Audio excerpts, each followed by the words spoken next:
Eh bien, j'ai 62 ans, je suis mariée, j'ai 5 enfants et bientôt 8 petits-enfants.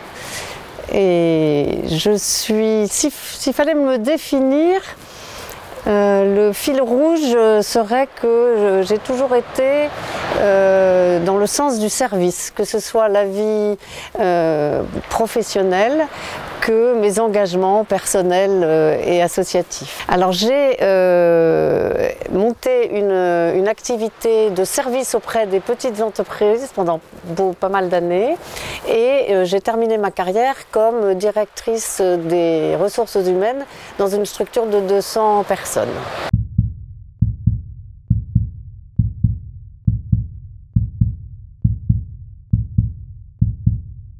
Alors j'ai choisi cet endroit parce que c'est un endroit qui est authentique et qui a beaucoup de charme. Je suis Saint-Pierroise depuis plus de 40 ans, d'abord en vacances. Et la première fois que je suis venue à Saint-Pierre, comme beaucoup de gens, j'ai eu un coup de foudre. Je suis venue dans la maison de famille de mon mari et nous sommes maintenant installés à Saint-Pierre depuis plus de 7 ans. Ce charme et cette authenticité, on les retrouve ici, dans le port d'Orange, qui a cette vue absolument extraordinaire sur la baie. On parle souvent de la Côte Sauvage, mais la baie de Quiberon et ses îles est une baie qui a été classée dans une des plus belles baies du monde, et tout le monde ne le sait pas. Et le port d'Orange, qui a pourtant été un lieu d'activité et de rencontres intenses du temps des sardineries, toute la vie de Saint-Pierre se passait au port d'Orange, est devenu discret. Là aussi, il mérite qu'on redonne à ce port l'animation qui en a fait le cœur du centre-ville.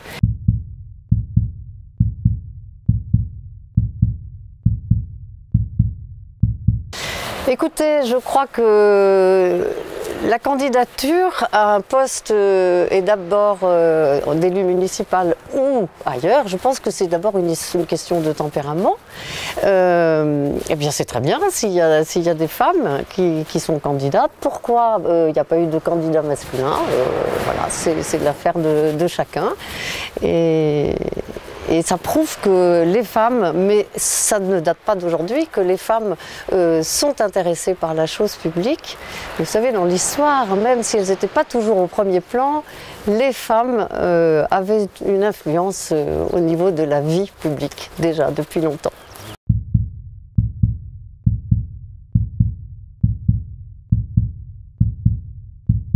Alors, nous avons une liste de Saint-Pierrois et de Saint-Pierroises qui ont décidé de s'engager au service de leur commune. Je ne suis pas partie toute seule dans l'aventure, je suis partie en binôme déjà, avec Valérie Lucas. C'était ou nous deux ou personne, c'est-à-dire que j'ai accepté d'être tête de liste à partir du moment où Valérie Lucas acceptait d'être première adjointe et inversement. Nous avons réfléchi notre liste depuis longtemps. Nous avons été voir les personnes que nous connaissions et en leur disant « Ne nous demandez pas de vous dire « Venez sur la liste, il n'y aura rien à faire ».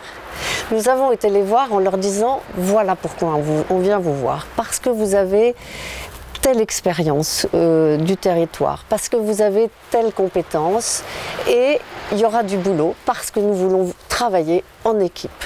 Mais vous allez apporter, chacun apporte à son équipe, apportera à l'équipe et apporte déjà à l'équipe, je suis bluffée, justement toute sa personnalité, tout son potentiel au service de l'équipe et de la commune.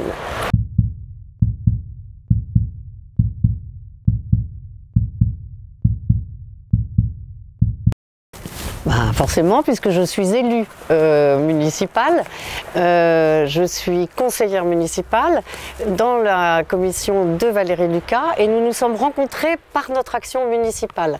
Et c'est comme ça que nous nous sommes appréciés, que nous avons découvert notre complémentarité dans le travail et nous sommes chacune la valeur sûre de l'autre. C'est très important pour ce binôme, on se connaît parfaitement, on sait exactement comment on travaille et nous avons d'ailleurs mené à bien avec cette commission des projets jusqu'au bout, comme celui de la petite enfance où nous avons lancé le centre de loisirs pour les 3-6 ans au service de ces jeunes mamans qui travaillent et qui avaient vraiment des soucis par rapport à la garde de leurs enfants.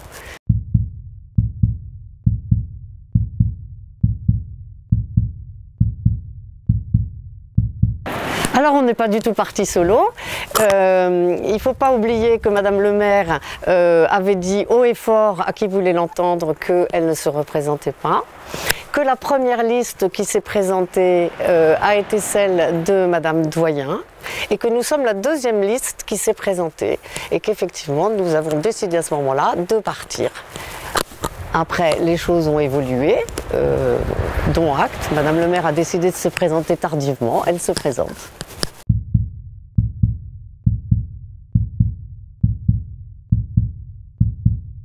Alors, nous sommes en campagne, j'ai été élue, j'assume ma responsabilité d'élu jusqu'au bout. Voilà. Et c'est sûr qu'en campagne, il y a un peu de bousculade entre la vie d'élu, l'agenda d'un élu et l'agenda de campagne, mais nous assumons et nous faisons au mieux notre travail d'élu.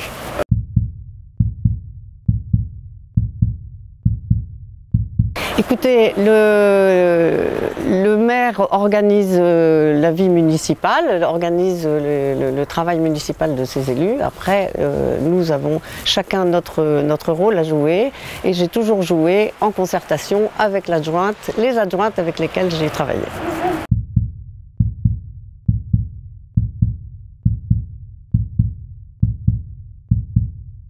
Ce qui était important pour moi, c'était la représentativité des citoyens. Nous avons des élus de tous les villages, nous avons des élus de tous les âges, de toutes les professions. Un tiers des élus a déjà exercé un mandat municipal. Donc nous avons aussi des compétences très spécifiques. Nous avons un élu qui a déjà été élu aux finances. Évidemment, sa place est toute trouvée. Nous avons un élu qui a déjà été élu à l'urbanisme depuis plusieurs mandats. Sa place est toute trouvée. Mais après, c'est surtout la diversité de chacun et puis les compétences de chacun. Nous avons un programme, par exemple, qui veut absolument redévelopper l'agriculture. On a beaucoup de chance d'avoir les 2 maraîchers de la presqu'île de la ville de Saint-Pierre qui sont sur notre liste.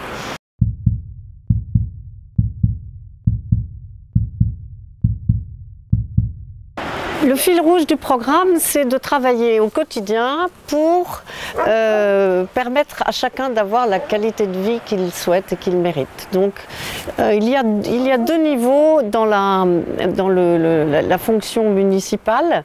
Il y a deux niveaux au niveau du travail municipal. Il y a un niveau quotidien et puis après il y a un niveau de projet et de réalisation plus long terme. Le premier point, je reviens un petit peu aussi sur la diversité de la vie même au niveau de Saint-Pierre. Nous sommes une ville qui vit à l'année. On a à peu près 2000 habitants, un petit peu plus de 2000 habitants, et c'est aussi une ville touristique. Donc si vous voulez, il faut bien comprendre cette dualité et dans l'entretien quotidien et au niveau des projets. Il faut qu'on soit très attentif à ce que la vie se fasse toute l'année, à ce que le travail se fasse toute l'année, mais bien entendu, nous n'avons pas les mêmes contraintes en saison touristique que pendant la saison, je dirais, hivernale. Alors, deux niveaux. Le quotidien, et celui-là, il est très important.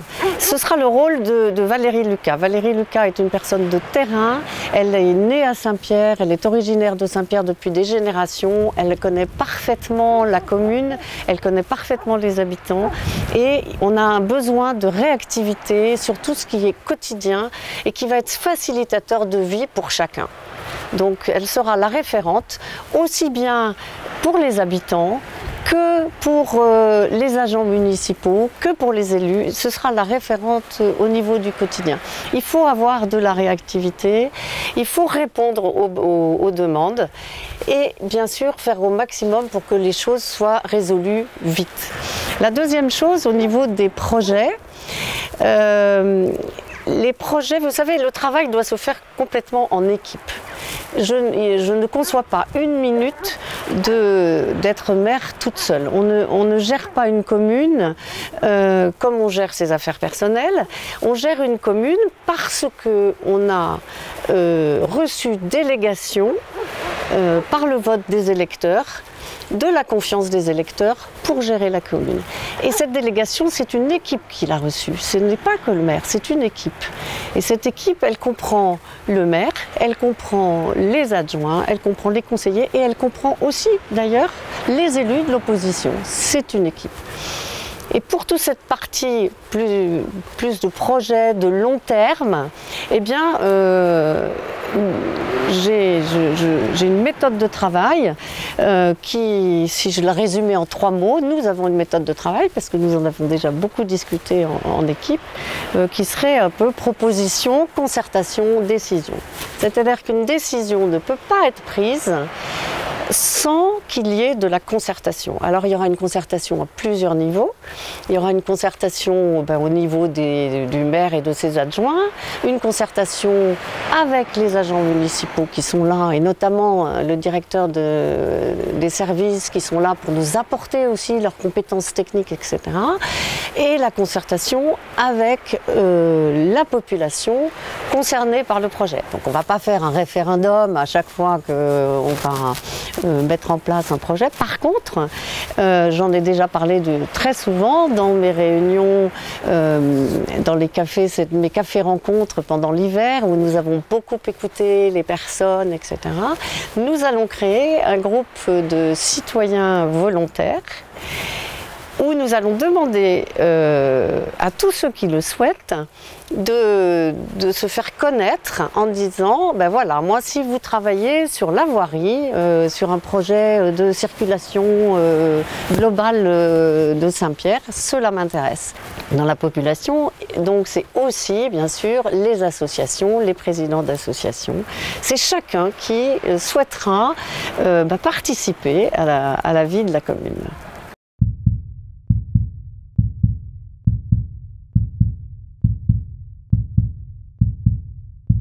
Alors, il y a des projets qui sont encore à l'état de projet. Il y a le projet dit du Celtic, où chacun sait que je suis intervenue et pour lequel nous avons voté contre. Alors, il y a une différence entre l'idée d'un projet et le projet lui-même. Nous avons voté contre, non pas l'idée du projet, mais nous avons voté contre, j'ai voté contre l'idée, non pas l'idée, mais le dossier lui-même, parce que ce projet n'est pas abouti au niveau financier et au niveau juridique. Voilà. Maintenant, il a été voté, nous reprendrons le dossier et nous y apporterons la rigueur dont on a besoin de manière à... Voilà, donc nous reprendrons le projet et nous allons le retravailler avec les personnes concernées, mais surtout avec beaucoup de rigueur.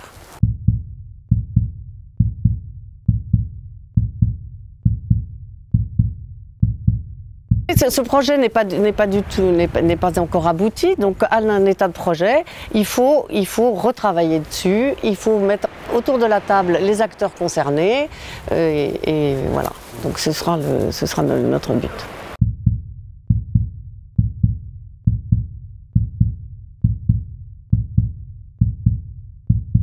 Si je reprends votre question, vous parlez de perte de compétences vers l'intercommunalité. Je ne dirais pas ça. Je ne dirais pas une perte de compétences, je dirais une transmission de compétences. Et à l'heure où on parle de faire de la mutualisation, eh bien typiquement, la communauté de communes, Actain, est une forme de mutualisation. Alors certes, la loi NOTRe a donné en priorité des compétences à la communauté de communes en disant à partir du moment où il y a une communauté de communes, eh bien ça a du sens qu'elle prenne ses compétences, mais la communauté de communes, c'est nous. C'est nous. Donc si on ne prend pas notre place dans la communauté de communes, eh bien effectivement, on va être débordé. Mais l'important, c'est d'être acteur au sein de la communauté de communes. Et cette action, elle doit être une action où on a notre place, notre mot à dire, et évidemment à défendre notre clocher, mais c'est aussi une action de mutualisation. Et la communauté de communes réussira à bien faire les choses à partir du moment où tout le monde autour de la table, les 24 maires et puis les élus de la communauté de communes, travailleront aussi pour faire en sorte que chaque commune de la communauté trouve un bénéfice et puisse évoluer et voilà, prospérer grâce à la communauté de communes.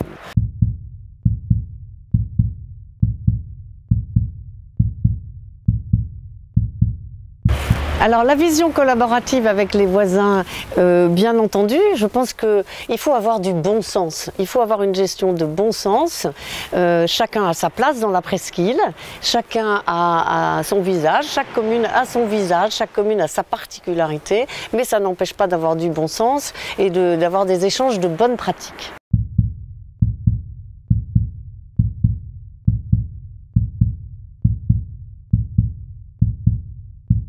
Tout à fait, tout à fait. Enfin, je ne serai pas toute seule puisque nous avons une liste à présenter de 2 élus.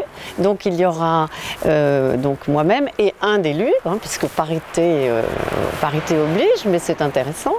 Et je me suis engagée à représenter Saint-Pierre, à être présente à Actain, et je me suis même engagée à dire que je choisirais d'être présente notamment dans la commission de mobilité et de transport. Écoutez, ça, je ne sais pas encore comment ça se passera, c'est beaucoup trop tôt pour le dire, mais en tout cas je m'engagerai au niveau du travail.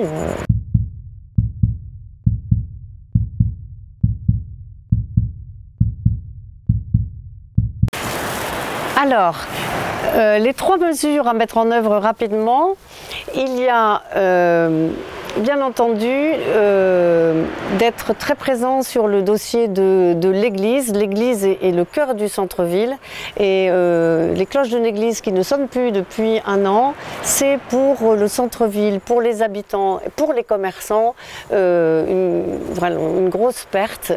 Ça fait partie du patrimoine. Vous savez, notre tradition française, hein, c'est de construire la vie autour de l'église, la mairie et le bistrot.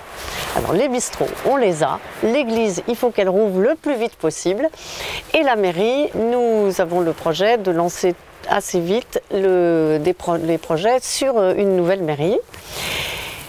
La deuxième chose qui va être mise en place très vite et qui correspond à notre volonté de concertation, nous allons réfléchir sur le plan de circulation à Saint-Pierre, de manière à ce qu'il y ait des accès facilités vers le centre-ville, mais pas que. Il ne faut pas oublier les axes est-ouest. Hein. On parle beaucoup de l'axe nord-sud, c'est-à-dire du Auray-Quiberon. Mais notre commune est séparée par la départementale et les habitants de Portivy doivent pouvoir facilement faire leurs courses à Saint-Pierre et les habitants de la baie partir se promener sur la côte sauvage. Ce plan de circulation, c'est plus que où est-ce qu'on va mettre des sens interdits, etc. C'est beaucoup plus que ça. C'est aussi penser la circulation partagée.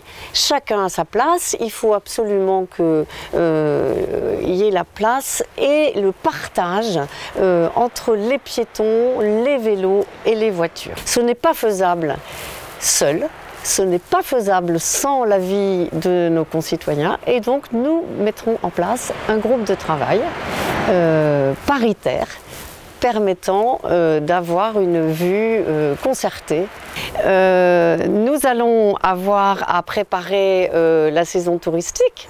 Donc certes, il y a déjà des choses qui sont faites et heureusement, parce que vous savez, le quotidien continue à rouler et pour ça, je remercie les agents communaux qui travaillent sur les choses comme les animations, etc. C'est déjà en route et c'est très bien. Au niveau du tourisme, nous allons préparer la saison avec les acteurs économiques, en tout cas entre avril et juin, avoir une réunion avec eux, les acteurs plus du tourisme, pour ajuster leurs besoins et pour ajuster du coup l'action quotidienne des agents par rapport à cette saison touristique.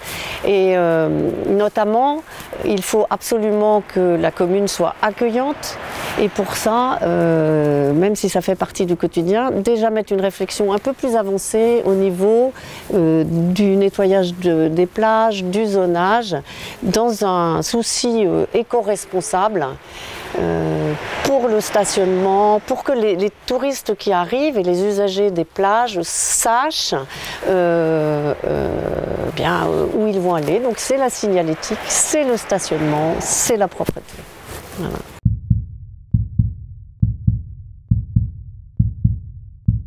Non, je ne suis pas investie par de partis politiques. Nous avons une liste sans étiquette où chacun apporte ce qu'il est, sa manière de penser, ses convictions, ses compétences, mais où chacun vraiment est dans une notion de service, je veux dire presque de service public.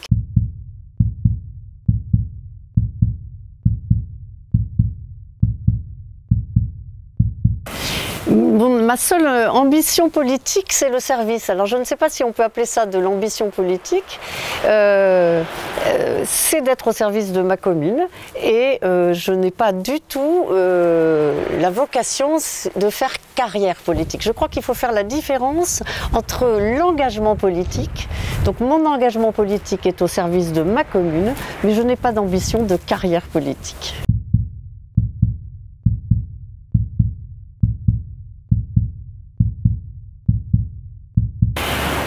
Je pense que, alors dans mes qualités, j'ai une vision globale des choses. Je suis quelqu'un d'organisé et je suis quelqu'un de rigoureux. Je suis une personne fiable et quand je m'engage, je vais à fond dans mon engagement. Pour être élu, il y a aussi quelque chose de fondamental et qui me tient à cœur, c'est l'équipe. Je le redis, on n'est pas maire tout seul et j'ai à cœur de gérer les équipes. De ma dernière expérience de directeur des ressources humaines, j'ai cette appréhension des personnes, j'ai de l'écoute pour les personnes. J'ai cette capacité de les mettre en confiance et de reconnaître leurs compétences. Et la gestion d'équipe, c'est tout ça.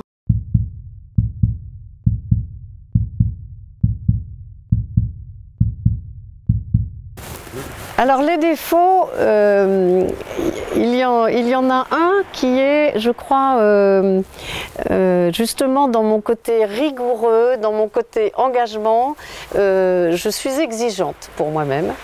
Je vais jusque dans les détails et ces détails et cette exigence peut être parfois trop lourde à porter pour mes équipiers.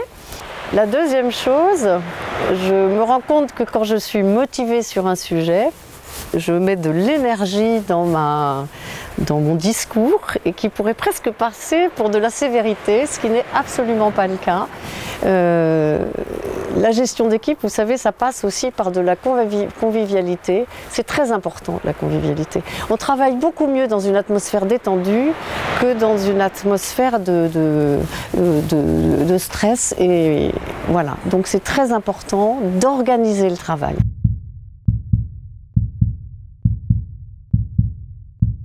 J'ai demandé effectivement une équipe restreinte avec Valérie, sans qui rien ne serait possible, puisque Valérie et moi, nous sommes vraiment partis ensemble pour Saint-Pierre. C'est ensemble que nous avons décidé de démarrer. Valérie est sur la fiche municipale. Je suis la tête de liste, oui, mais Valérie sera le premier adjoint. Et puis Nathalie et Gaël sont là aujourd'hui.